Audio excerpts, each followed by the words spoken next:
G'day everybody and welcome back. I do apologise I didn't have a video out last week. I was pretty crook after that last dose of chemo. Certainly dropped me pretty hard. It's the worst one I've had so far. So only got 2 to go. I did start on another project, a tailstock for the rotary table. I soon threw that in the bin.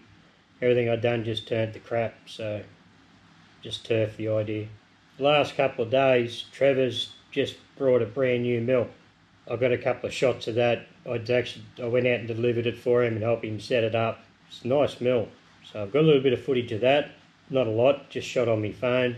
So just as a bit of a new toy present, I thought I'd make him a decent sized fly cutter with a Morse taper 3 as a shank. So it'll be similar to my 3-inch one, but it'll have a Morse taper 3 on it. So I reckon his mill will handle this bigger fly cutter. Yeah, it'll be just a nice gift for him too. He finally got rid of that little round column mill. After I got rid of mine, he got rid of his too. Anyway, there's going to be a bit of fiddling around to do this, to make this. So I'm going to have to turn the shank of the Morse taper 3 as like parallel to the major diameter. Then take it out, put in the collar block, do the features of the fly cutter itself, and then chuck that up in the forejaw and then turn the Morse taper, because I've got no female parallel Morse taper 3s. I'm not going to stuff around and build one. Just have to take special care in when I'm realigning everything back up in the lathe to cut the Morse taper. Got a chunk of material here. There's one hiding in there. I'm just going to go and find it. Hope you enjoy this one, because I've only got about a day and a bit to do it.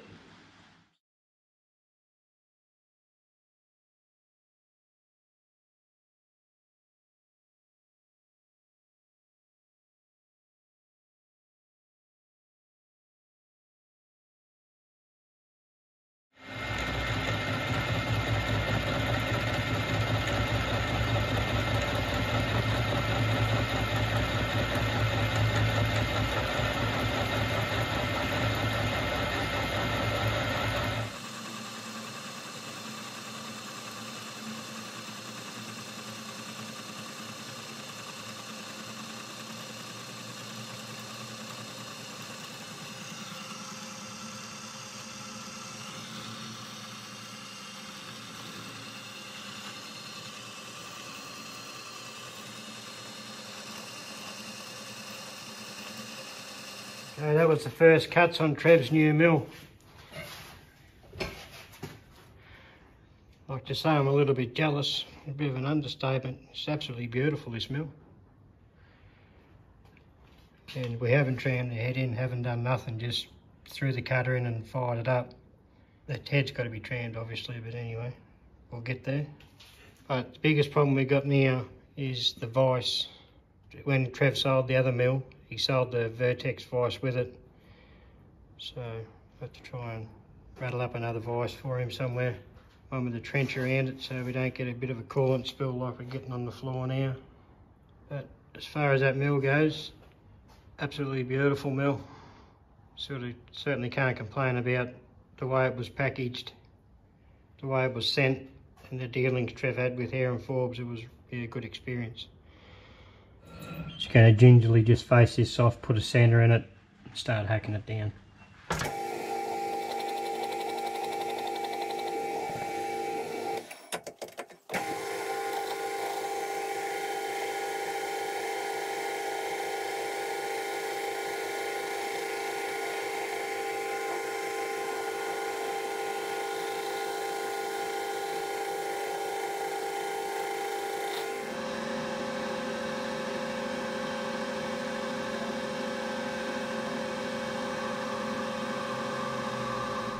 Righto, do a clean up pass, put a bit of coolant on.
Chip breaker's working well.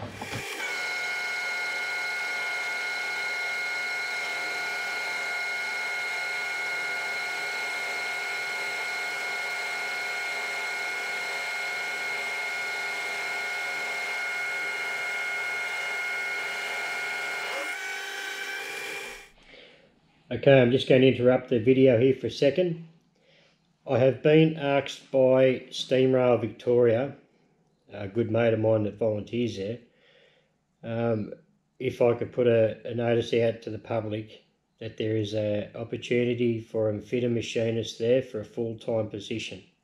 They do up a lot of locomotives, their own plus customer work. They're that snowed under, they're actually knocking work back. So if you're in the position where you want to change employment, or you want a new job, or you need a job and you're a machinist, I don't know what skill set you're required, but here's your opportunity.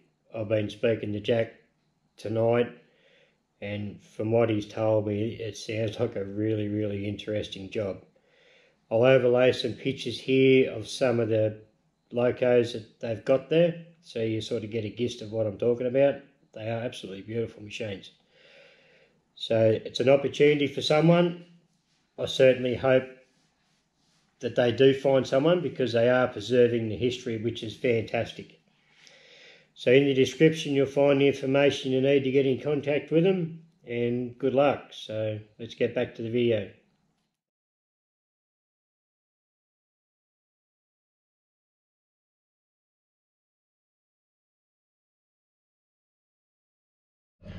Okay, this next cut's going to be down to the larger diameter for the Morse taper on the large end.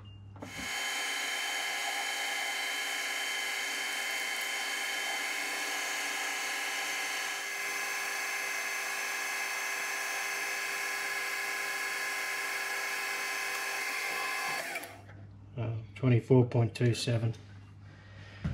Okay, I want to just face this off and put a radius in that corner.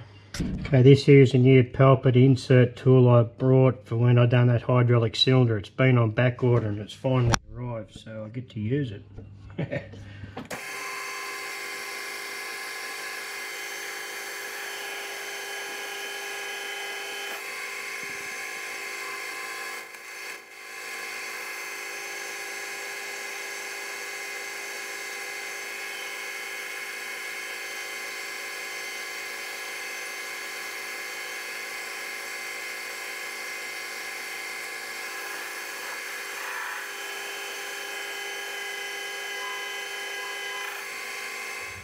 Don't get much on that finish. Try and fix that.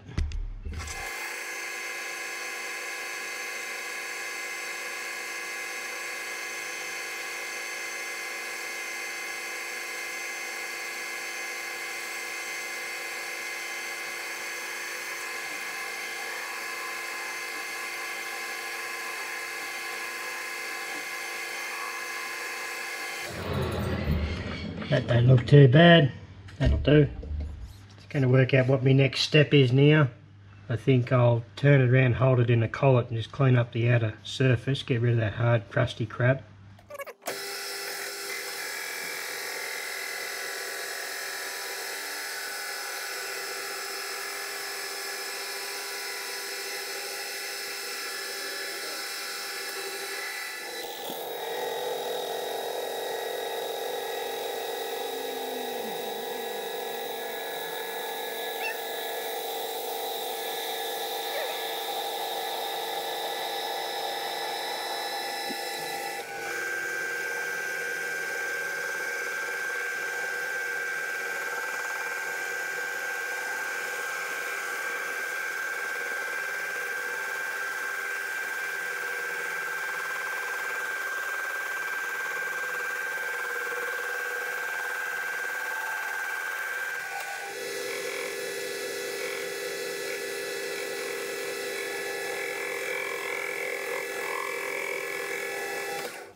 So we ended up at 74.24 roughly. Okay, when I made this one here, I put that on a 15-degree angle. That seemed to work really, really well, as you've all seen. So Trevor's going to be the same. the gap inside the vise between the two ways, the block can go down, sit down in between the gap, lowers the whole thing quite a lot. So this is exactly the same way as I'd set the last one up when I made this one. I know there's still a fair bit of stick out, but I'm hoping with this cutter here we'll be able to just gnaw away at it until we get a flat surface on the top here.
Rightio, I didn't film a lot of that with the face mill because we had the wobble cam 2.0 going on. So I've got the fly cutter up now, a little bit of flat still left here, so I'll just fly cut that down till that's gone.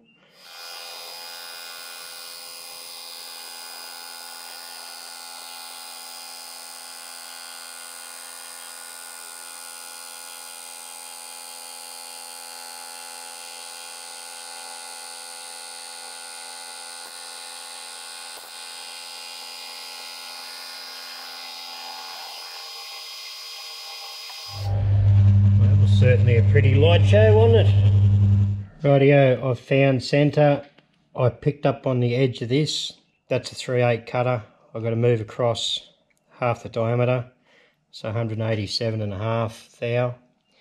So now I know I'm right on centre, so I may even just shift across a couple of thou extra, put the cut down, then I'll lose me a couple of thou, just climb mill the last cut, just to put a nice edge on there, because you can't have Trevor having shitty finishes. He might get the poos.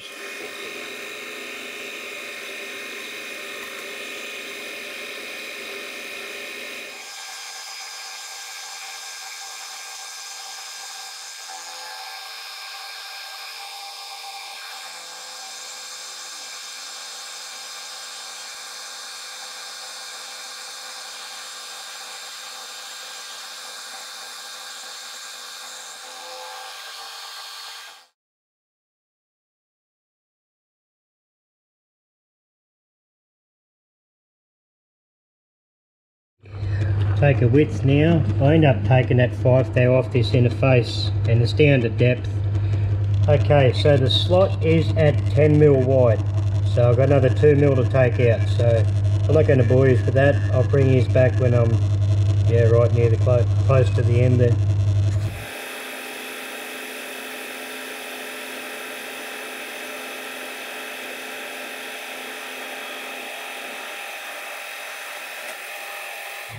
Okay, I finally got there in the end. A lot of fine cuts just to get the fit perfect. And there we go.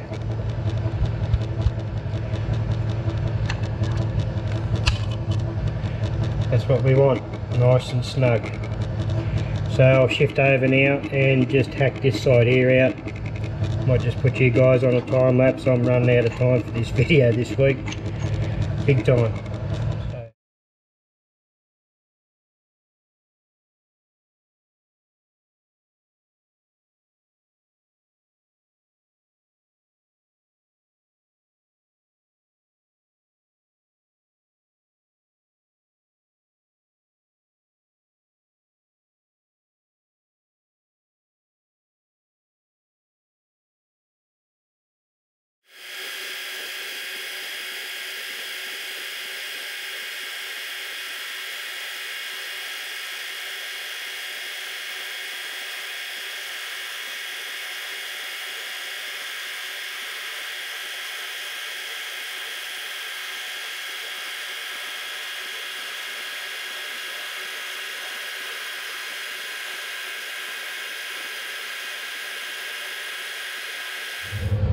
Oh, what do you think of that for a finish?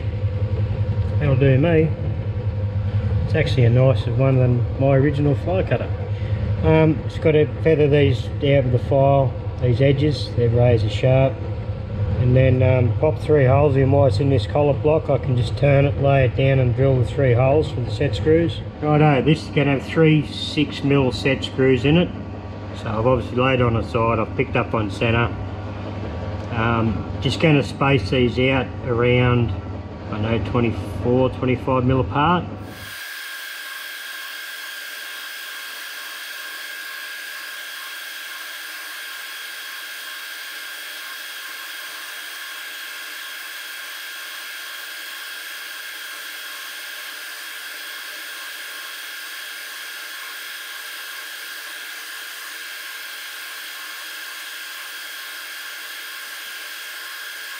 Okay, I don't have a countersink small enough, so I've put a ball end mill in just to break the edge of that hole for when I go to tap it.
Okay, I'm going to tap them off camera like normal.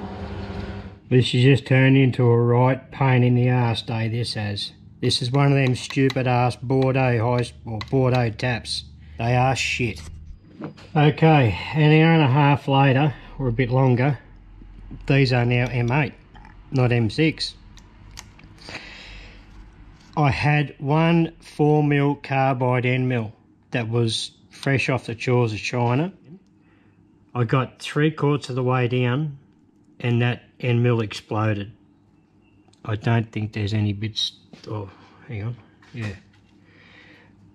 There it is there. That was a 4mm. I think it was a 4mm. Yeah, 5mm, sorry. 5mm carbide end mill. It exploded. But what I was able to do was get a center punch, and I was able to put a jack under here, or under this corner here, and knock it through. So then obviously the hole was destroyed. So I ended up drilling them out by hand just with a battery drill to 6.8mm and tapping them M8. Now I think before I go and tap any more holes in any other jobs, I'm going to go and probably look at getting some high speed steel taps, because that Bordeaux set, that 6mm Bordeaux set, was, they were new in a couple of videos ago, and that's the only job they'd been used on. It broke so easy. Incredible. I know Trevor's had the same thing happen numerous times, and even he won't know. I don't think he'll even buy taps, them Bordeaux taps anymore. So anyway, I've got around that problem. I still have to file the back of these holes, give them a rough file just to clean them up. But now I can get on to putting this in the lathe and turning the taper. Rightio, I'm setting up to do the Morse taper on that arbor. Now you've seen me in previous videos use this sine bar, stepped it up a notch, and I've got the gauge blocks set for all the different Morse tapers. All these gauge blocks suit all the Morse tapers.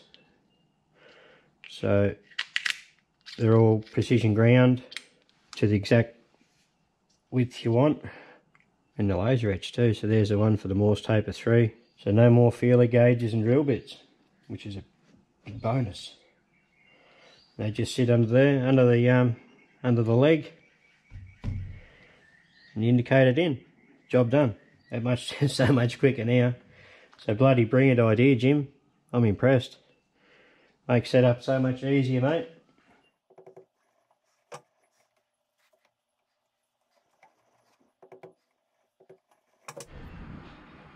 That's how easy that is. Less than a minute I had that set up. Oops.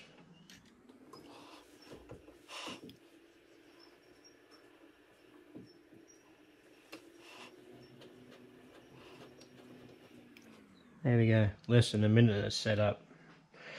I'll nip them 2 screws down there to hold the compound down tight, get rid of all this and get ready to start cutting that taper. Righto, we're about to start, the lathes warmed up.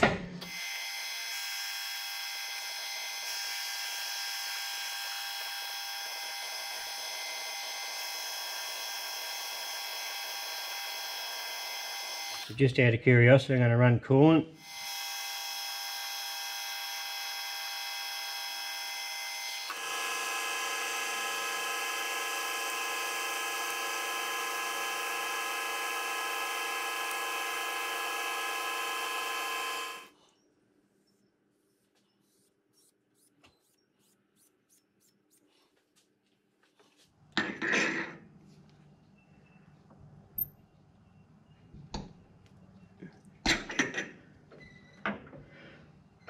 Okay, I can see I've got full contact. It starts here, ends there,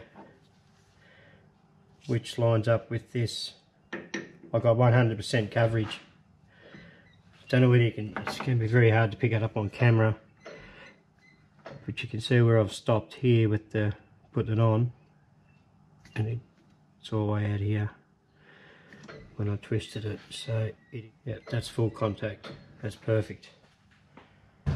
Pretty happy about that, I'll tell you.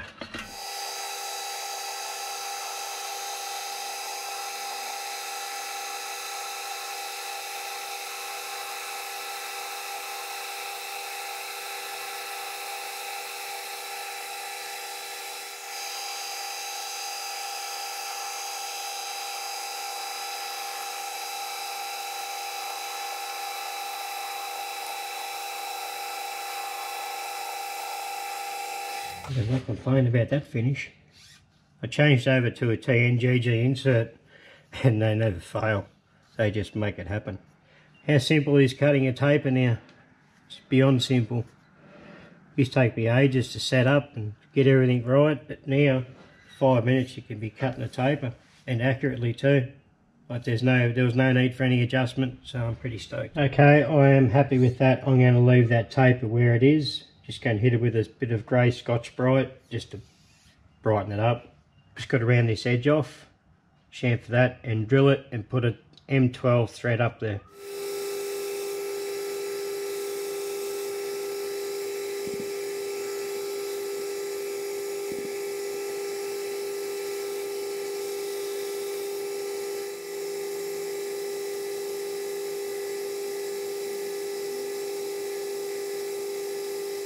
Okay, we're set up with the thread up the end. It's going to go up around 50 mil. I'm going to attempt it anyway.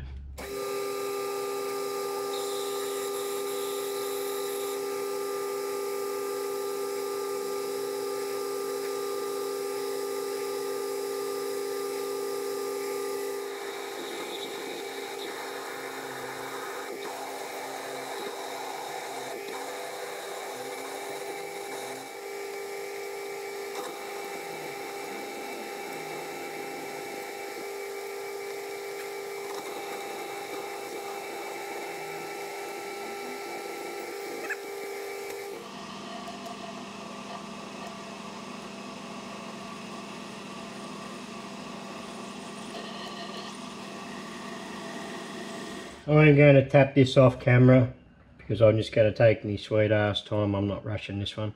I don't want to destroy this tap in there right now because I'm right at the end. Now I'll bring these back when it's all done.